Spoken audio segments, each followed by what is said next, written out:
मी बाबासाहेब आंबेडकरांच्या राज्यघटनेचा अभ्यास करताना मला बाबासाहेब आंबेडकर असं म्हणतात की राजकारणामध्ये देखील नीतिमत्ता असली पाहिजे. सोशल मोरॅलिटी, पॉलिटिकल मोरॅलिटी, आणि पॉलिटिकल मोरॅलिटी नसेल तर खऱ्या अर्थाने या देशाच्या लोकशाहीला देखील धोका आहे. आज आपण पाहतोय की या महाराष्ट्राच्या राजकारणामध्ये ज्यांना पॉलिटिकल मोरॅलिटी नाही, सोशल मोरॅलिटी नाही, असे लोक आज या महाराष्ट्राचे एक मालक झालेले आहेत. आणि मग ते काय काय गोष्टी करतात हे दैनंदिन आपल्याला ऐकायला मिळतं, पाहायला मिळतं, आपण वाचत असतो त्यांच्या राजकारणाच्या सर्व तरा.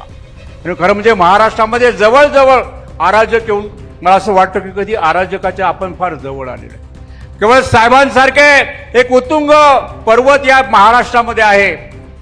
आणि काल परवा कोणीतरी म्हणालं की आमच्या एका सभेमध्ये नाशिकमध्ये किंवा साहेब असतात आणि साहेब बोलतात तर साहेबांना सत्तेची गरज नसते, साहेबांनी एक फोन उचलला आणि तू ही चूक करतो हे बरोबर नाही सांगतो तेव्हा समोरच्या माणसाचे धाबे जाणल्याशिवाय राहत नाही.